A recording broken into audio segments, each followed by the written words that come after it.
보서 반갑습니다. 작은 사장입니다. 어제 되게 꼴사나운 모습을 보였죠. 이제 감정이 잘 다시 추스려졌고요. 오늘 할 얘기는 바로 이거 보고 왔거든요. Bring Her Back이라는 영화입니다. 짱이죠. 포스터부터 무섭다. Bring Her Back이라는 영화를 보고 왔습니다. 개봉 오늘 했고요. 제가 이거 미션 임파서블 보러 갔다가 맨 처음에 광고할 때 예고편 틀어주잖아요. 그 예고편에서 이걸 본 거예요. 그래가지고 이거 언제 개봉하지? 개 재밌겠다 이래서 봤는데 6월 6일 개봉이더라고요. 제가 미션 임파서블 6월 4일에 봤거든요. 그래서 이틀이 지난 지금 저 Bring Her Back이라는 영화를 보고 왔습니다. 그래서 오늘은 Bring Her Back에 대한 영화 리뷰를 좀 하려고 하고요. 일단 영화 기본 정보는 러닝타임은 99분, 청소년 관람 불가 영화고요. 그래서 또 신분증 검사를 했답니다. 최고. 생각보다 오늘 첫 개봉이었는데 사람들이 많이 보러 왔더라고요. 저 약간 이 정도 영화는 사람들이 극장에서 많이 안 볼 줄 알았거든요. 근데 좀 기대작이라서 그런지 아니면은 저 같은 공포 영화 매니아들이 많아서 그런지, 특히 또 이게 배급사가 A24잖아요. 그만큼 많은 사람들이 기대를 받고 있는 것 같더라고요. 지금 오자마자 이렇게 씻지도 않고 모자 쓰고 있죠. 이 감정을 빠르게 전달하고 싶어서 이렇게 바로 영상을 녹화하고 있는 거고요. 당연히 완전 강스포로 진행됩니다. 기본적인 영화 내용을 좀 간략하게 설명을 해보자면, 이복 남매가 있어요. 오빠와 여동생 이렇게 같이 지내고 있습니다. 근데 갑자기 아버지가 의문의 죽음을 맞이해요. 그래서 이제 법상 청소년들이 혼자서 지낼 수 없기 때문에 새로운 곳으로 입양이라고 하는 게 맞을까요? 어쨌든 보호를 받으러 갑니다. 그 보호받으러 간 집에서 일어나는 내용이에요. 거기 로라라는 아주머니도 살고 있고 올리버라는 입양된 애도 같이 살고 있는데 그 집에서 일어나는 미스테리한 일입니다. 기본적인 내용은 그렇고요. 일단 굉장히 잔인하고요. 선정적입니다. 선정적이라는 게 야하다는 뜻이 아니고 남성의 성기가 나와요. 맨에서 그렇게 나왔었나? 어쨌든 그 정도로 적나라하게 나오는 건 제가 본 적이 잘 없거든요. 근데 어쨌든 선정적이라는 뜻이 야하다는 뜻이 아니고 어쨌든 이게 나온다라는 그 정도 뜻으로 받아들여 주시면 되겠습니다. 점프 스퀘어는 별로 없어요. 저는 점프 스퀘어에 굉장히 취약한데 A24 영화들이 괜찮은 게 점프 스퀘어가 잘 없습니다. 그러면서도 공포 영화에 대한 분위기를 너무 잘 만들어가지고 항상 늘 최고의 합격적을 줄 수 있는 그런 배급사라고 볼 수 있어요. 이제 잔인함으로 치면은 저는 이거 유전보다 더 잔인한 것 같고요. 진짜 잔인한 거 못 보시는 분들은 아예 못 보실 것 같습니다. 보지 마세요. 그냥 이거 진짜 정신건강에 많이 해로운 영화입니다. 스토리는 너무너무 재밌는데 그 잔인함 자체가 너무 크다 보니까 나 잔인한 거 약해 라고 하시는 분들은 진짜로 피해 주시는 게 좋고요. 막 어줍지 않은 좀비물이라든지 막 그런 좀 파이널 데스티네이션 같은 그런 영화들 있잖아요. 그런 영화들보다 얘들 짬이 있어서 그런지 엄청나게 현실적으로 그 장면들을 묘사해놨습니다. 영화 보면서 그런 거 처음이거든요. 눈을 뜰 수 없을 지경으로 잔인했어요. 같이 공감대를 형성할 수 있게 잔인해요. 너무 아파요 보면서. 저렇게 아프면 어떡해, 아 너무 아파, 더 이상 하지마, 약간 이런 식으로 못 보겠더라고요. 어쨌든 기본적으로 영화에 대한 그 느낌은 그렇고, 지금부터 할 내용은 진짜 스포입니다. Bring Her Back이라는 영화에 대해서 제 나름대로의 해석을 하려고 해요. 그래서 여기서 엄청나게 많은 스포가 들어갈 예정입니다. 제가 그저께 말했었나요? 제가 뭐 트라우마에 대한 얘기를 했었죠. 기본적으로 트라우마에 대한 이야기라고 생각을 했어요. 사람들이 각자의 트라우마를 갖고 살아간다고 그러잖아요. 그것만큼 여기 나오는 등장인물들도 각자의 트라우마를 가지고 살아갑니다. 남자 주인공인 앤디는 어릴 때 가정폭력을 당했고 많은 관심과 사랑을 받지 못했고, 그리고 심지어 나중에 돼서 아빠를 잃기까지 하죠. 그런 트라우마가 있고, 이 아이들을 받아준 로라라는 보호자는 자녀를 잃은 그 트라우마가 엄청나게 크게 남아있는 거예요. 그래서 그 둘이 정면 승부를 하면서 벌어지는 일이라고 봤습니다. 일단 로라의 집은 트라우마 피해자들의 모임을 하는 장소라고 봤어요. 각자가 다른 트라우마를 가진 사람들이 모임으로써 로라의 집이라는 장소는 트라우마 피해자들이 서로에게 회복할 수 있는 장소라고 볼 수가 있거든요. 사실 그게 순기능이겠죠. 부모를 잃은 자식들을 직접 불렀고 그 사람들의 부모가 돼줄 수 있고, 앤디와 파이퍼는 로라의 자녀처럼 서로가 상호 존중하면서 그렇게 살아갈 수 있으니까요. 근데 문제는 로라는 아직 상처가 회복되지 않았던 상태였습니다. 로라 같은 경우는 자신의 딸에게 다 전해주지 못한 사랑을 다시 베풀기 위해서 앤디와 파이퍼를 부른 게 아니고 아직까지 본인의 자식을 잊지 못해서 걔들을 부른 거였어요. 여기서부터 일단 그 사이가 어긋나 버리는 거죠. 서로가 회복받기 위해서, 서로가 그 트라우마에 벗어나기 위해서 모인 장소가 아니게 돼버린 거예요. 많은 행동들이 나와요. 막 올리버에게 세뇌시킨다고 이렇게 동그랗게 막 뭔가 그린다든지, 아니면은 로라의 집 주변으로 이렇게 하얀색이 삥 둘러쳐져 있거든요. 그런 걸 보면은 원이잖아요. 원이라는 게 모서리가 없으니까 어디든지 동글동글 잘 굴러가고 항상 모든 것을 조화롭게 만든다라는 의미로 볼 수가 있거든요. 그게 이제 가장 1차원적이고 가장 간단하고 가장 긍정적인 해석이라 볼 수 있겠죠. 근데 그 로라가 본인의 집에 동그라미와 이런 동그라미로서 하는 세뇌들을 거치면서 그 동그라미는 사람들 사람들끼리의 화합이 아니고 동그라미 원 안에 가둬버린다 라는 의미로 새롭게 재해석이 돼버린 거예요. 전혀 동그라미로서의 긍정적인 면을 쓰는 게 아니고 동그라미로서 계속 가두고 있는 로라를 볼 수 있습니다. 사실 로라도 본인에게 있어서 당연히 그 로라 자식을 잃은 부모의 마음을 이해할 수 없겠지만, 그런 로라가 동그라미에 대한 의미를 한 번만 더 생각했다면 아마 이 정도까지의 대참사가 일어나진 않았겠죠. 하지만 뭐 로라도 뭐 말이 안 되지만 뭐 심신미약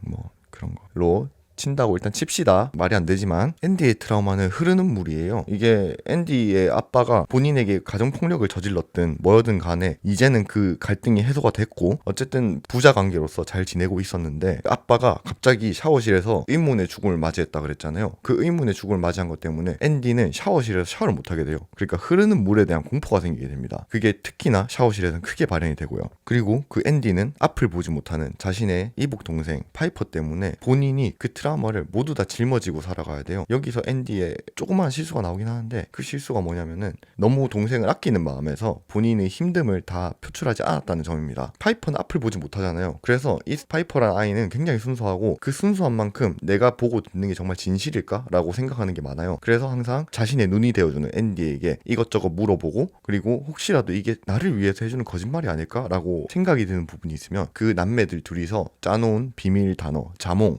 그레이프루트이라는 단어를 통해서 이거 물어본 거에 대해서는 정말 거짓말치기 없이야 본인이 느끼는 감정이든 눈에 보이는 확실한 사실이든 무조건 진실만을 말해야 되는 서로의 비밀 코드를 만들어 놓은 거예요. 서로를 위해주기도 하고 서로가 궁금해하면은 자몽이라는 단어를 말하면서 서로에게 진실된 모습을 보여주기도 하는데, 앤디는 가끔씩 거짓말을 칩니다. 아무리 자몽이라 한다 하더라도. 근데 그 거짓말이라는 게 선의의 거짓말이잖아요. 그 동생을 위한. 근데 그게 동생을 위한 선의의 거짓말 치지 말고, 동생도 나의 사랑하는 여동생으로서 그 여동생이 나에게 힘이 돼줄 수 있다는 사실을 인지했으면은 앤디도 그렇게 큰 트라우마를 가지고 살아가지 않았을 거예요. 자신이 보는 모든 장면들, 그리고 내가 겪은 모든 상황들, 내가 느낀 아픔과 그런 상처들, 그런 것들을 사랑하는 여동생을 위한다는 이유로 걔한테 나 요즘 너무 힘들어 이런 일이 있었어 라는 말을 선의의 거짓말로 포장을 하려다 보니까 앤디는 본인의 힘듦 그리고 파이퍼를 위해서 선의의 거짓말을 치고 또 숨겨야 되는 그 트라우마가 두 배로 겹치게 되는 거예요. 여기서 이제 앤디의 그 악순환이 계속 일어나는 거죠. 본인의 감정을 해소할 데가 없으니까. 그리고 반대로 로라의 트라우마는 고인물이에요. 아까 앤디와 정반대죠. 흐르는 물이랑 고인물은 완전 정반대니까. 로라는 본인의 딸이 수영장에서 목숨을 잃게 됨으로써 고인물에 대한 트라우마가 엄청나게 큽니다. 그 자식을 잃은 부모를 지칭하는 단어가 따로 없다 그러잖아요. 그 정도로 너무너무 힘든 사건을 겪은 로라인데, 그러다 보니 로라와 앤디는 서로가 생각하는 그 트라우마가 너무너무 다른 거예요. 앤디의 트라우마는 흐르는 물이고 로라의 트라우마는 고인물인데 그 두 개는 서로 같이 공존할 수가 없잖아요. 앤디의 트라우마가 내림으로써 로라의 트라우마가 가득 차게 되는 거죠. 서로가 안 좋은 의미로 상호 존중을 하고 있습니다. 서로에게 회복이 돼야 되는데 서로에게 상처만 주는 존재가 되는 거예요. 그들은 아이를 잃은 로라의 입장을 당연히 생각은 할 수 있겠죠. 그 마음 아픈 거에 대해서. 근데 그렇다고 해서 로라가 본인의 여동생을 살해해가지고 내 죽었던 딸을 되살리는 희생양으로 만드는 거는 당연히 앤디 입장에서도 허락이 안 될 거 아니에요. 그리고 아까도 말했듯이 절대적으로 잘못한 건 로라가 맞는데, 아 나 딸을 잃어서 너무 슬퍼, 그러니까 빨리 여동생 좀 희생해줘. 그러면은 거기서 앤디가 당연히 또 트라우마를 서로 치료해 주려면은 알겠습니다, 여동생을 기꺼이 바쳐드릴게요, 그렇게 해서 회복이 된다면, 이렇게 말하면 당연히 법 없이도 살 세상이지. 근데 사실 그게 말이 안 되는 거잖아요. 지금은 영화를 보고 왔기 때문에 극단적인 예시긴 한데, 그 예시 말고 좀 더 가볍게 가보자면, 나는 A라는 음식을 너무 좋아하는데 이 음식을 10,000원 내고 먹을 수 있어. 근데 B는 이 음식을 별로 안 좋아하는데 별로 안 좋아하다 보니까 10,000원이란 돈이 너무 아깝다고 생각해. 그러면 여기서 누구 말을 들어야 될까요? 그 10,000원이란 돈을 내고 음식을 먹는 게 맞을까요? 안 먹는 게 맞을까요? 이런 의미라는 거죠. 이 Bring Her Back이라는 영화에서는 굉장히 이게 극단적으로 묘사가 돼 있어서 그렇지, 제가 예시든 거는 물론 트라우마에 대한 건 아니지만 이게 트라우마처럼 심도 있게 가버리면은 여기서 사람들이 양보할 수 없는 것들이 나오잖아요. 그래서 이 Bring Her Back 같은 일이 일어나는 거죠. 사람들이 살아가는 데 있어서. 아까도 말했듯이 로라는 동그라미 속에 살아가요. 그 동그라미는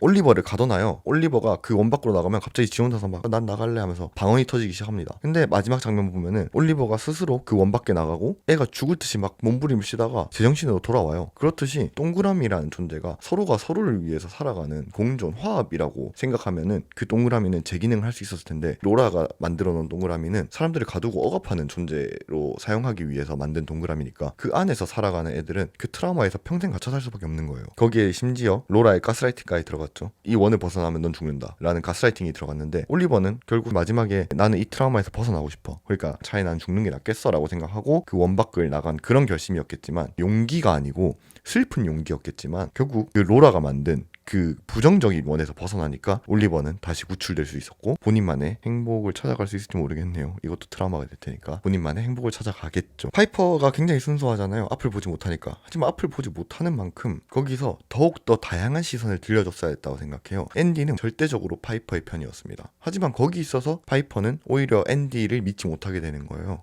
또 오빠가 나를 위해서 선의의 거짓말 치고 있지 않을까? 라는 의구심이 들기 시작했거든요. 앤디가 당연히 파이퍼를 위해서 그렇게 선의의 거짓말 쳤지만 과연 그것이 파이퍼를 위한 행동이었을까는 모르겠어요. 진정 파이퍼를 원하고 본인이 파이퍼의 보호자가 되고 싶었으면은 세상에 있어서 많은 일들을 다양한 시선으로 볼 수 있게, 특히 파이퍼는 앞을 못 보니까 정보를 받아들이는 데 있어서 본인은 정말 무지고 본인이 살아가는 데 있어서 필요한 정보나 아니면 지식들은 모든 건 앤디를 통해서 결정되게 되잖아요. 그러면은 앤디는 본인이 진짜 파이퍼를 사랑했다면 좀 더 다양한 시선으로, 그리고 본인의 감정도 상대방의 감정도 생각하면서 파이퍼에게 더욱더 많은 대화를 통해서 파이퍼를 아껴줬어야 했다고 생각합니다. 파이퍼는 이제까지 트라우마라는 걸 받아본 적이 없어요. 그러니까 당연히 받았겠죠? 받았는데 앤디만큼 받진 않았어요. 앤디가 그 모든 트라우마를 짊어지고 왔기 때문에 파이퍼는 거의 온실 속 화초처럼 이렇게 아이고 잘한다, 아이고 예쁘다 이렇게 살아가고 있었습니다. 근데 이제는 앤디가 없죠. 저 앤디 죽을 줄 몰랐거든요. 제발 해피 엔딩이어라 라고 생각하고 있었는데 파이퍼는 본인의 눈이 되어준 앤디가 사라짐으로써 앤디가 사라진 그 세계에 대한 후유증이 앤디가 느낀 트라우마의 4배, 5배,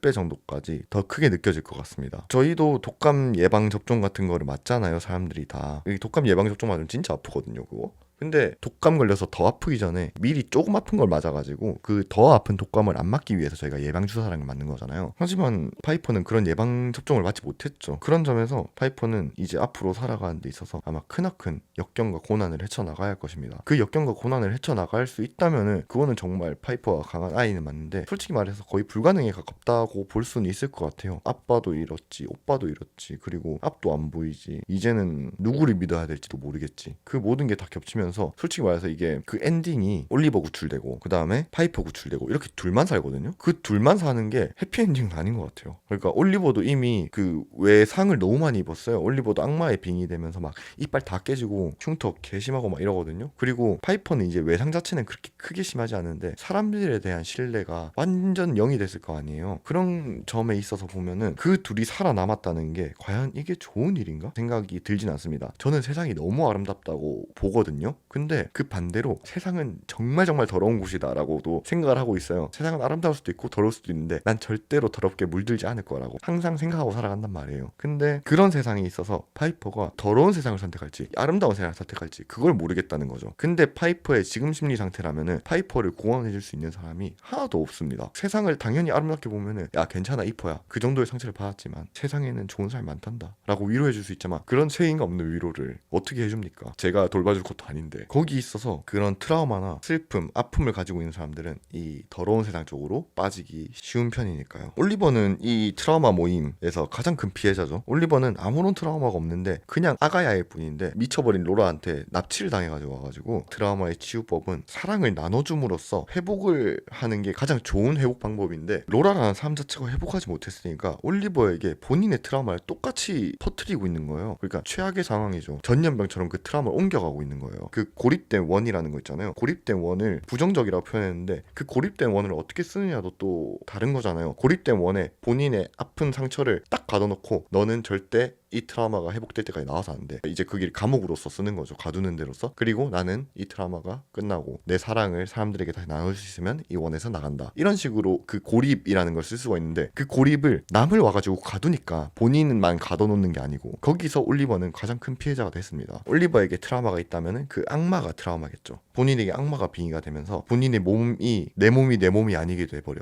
약간 이렇게 돼버려요. 트라우마가 있는 거는 나는 분명히 좋은 길로 가는 건 아는데 그 트라우마 때문에 좋은 길로 못 가는 게 보통 사람들 트라우마거든요. 그리고 그 좋은 길로만 가야 그 트라우마를 극복할 수 있지만 그 트라우마에 맞서서 용기를 낸다는 게 얼마나 두려운 일입니까? 그러니까 이게 트라우마지. 올리버한테 있어서 그 트라우마는 악마였어요. 그리고 그 트라우마를 벗어나기 위해서는 결국 그 원을 벗어나서 살짝의 고통이 있더라도 그 고통을 버티면은 난 다시 올리버로 돌아와서 코너버드로서 살아갈 수 있으니까. 제일 직관적으로 보여준 트라우마에 대한 연출로서 볼 수 있을 것 같습니다. 앤디나 아니면은 로라 같은 경우는 막 자기 각자의 입장에서 막 치고받고 싸우고 막 지지고 볶고 하는데 좀 극단적으로 걔들은 예시를 들었잖아요. 뭐 물론 올리버도 극단적이긴 한데 시각적인 정보로서 가장 단순하게 트라우마를 극복하려면은 내가 너무 힘든 과정을 거치는, 그러니까 여기서는 물리적으로 보였죠. 그 육체적으로 막 배에서 뭐 튀어나오려고 하거든요. 그런 물리적인 연출로 보여줌으로써 그래, 트라우마를 벗어나는 거, 이 원을 벗어나는 거 너무너무 어렵다, 두렵지, 나가면 아픈데, 근데 그걸 벗어나지 않으면 더 큰 고통이 있을 뿐이야, 이거를 한 걸음 나가봐 라고 가장 직관적으로 보여준 연주가 올리버 기가 막히거든요. 솔직히 이거 그 연기 대상 받아도 할 말 없습니다. 올리버 진짜 연기 잘해요. 이게 애기한테 어떻게 이런 연기를 시켰지? 올리버가 결국은 그 트라우마를 벗어나긴 했지만 또 다른 트라우마가 본인에게 찾아올 수도 있잖아요. 어쨌든 그 육체적인 신변 안전은 보호가 됐으니까 그런 쪽에 있어서 올리버가 본인이 스스로 코너 버드라는 사람을 되찾기 위해서 그런 선택을 했다는, 그런 용기를 냈다는, 트라우마를 극복하는 연출이라고 볼 수 있겠습니다. 진짜 충격과 공포였습니다. 제가 본 영화 중에서 가장 잔인한 것 같아요. 왜 그렇게 생각하는지 모르겠어요. 근데 솔직히 영화관에서 이렇게 무섭고 잔인한 영화를 본 게 오랜만이긴 하거든요. 파이널 데스티네이션은 그냥 제외입니다. 그건 별로 안 잔인해요, 제 입장에서는. 근데 이거는 너무 잔인해요. 너무 잔인하고 너무 잘 만든 영화라고 생각이 듭니다. 더램에 대해서 엄청난 혹평을 남겼잖아요. 제가 더램을 솔직히 이런 Bring Her Back 같은 느낌으로 알고 봤거든요. 예고편도 안 보고 보다 보니까. 근데 Bring Her Back은 딱 저한테 잘 맞는 영화였습니다. 나이가 들어서 잔인한 거는 잘 못 보게 됐지만 그래도 저 혼자서 한 확대해서 뭐 트라우마니 뭐니 나발이니 그거는 아예 제쳐두고 그냥 공포 영화 좋아하시는 분들이라든지 아니면은 스릴러, 그냥 스릴러라고 봐도 되거든요. 잔인한 거 보기 힘드신 분은 잔인한 거 나올 때 눈 딱 가리고 다 넘어가면 야 넘어갔어? 하고 다시 보셔도 괜찮을 정도로 너무너무 재밌는 공포 스릴러 영화예요. 강추합니다. 스켈레톤 키라는 영화가 있어요. 제가 아마 초등학생 때 나온 영화일 텐데 그 스켈레톤 키랑 좀 비슷하다는 느낌을 받았거든요. 물론 스켈레톤 키는 이제 뭐 좀 인종차별에 관한 얘기도 있고 그다음에 뭐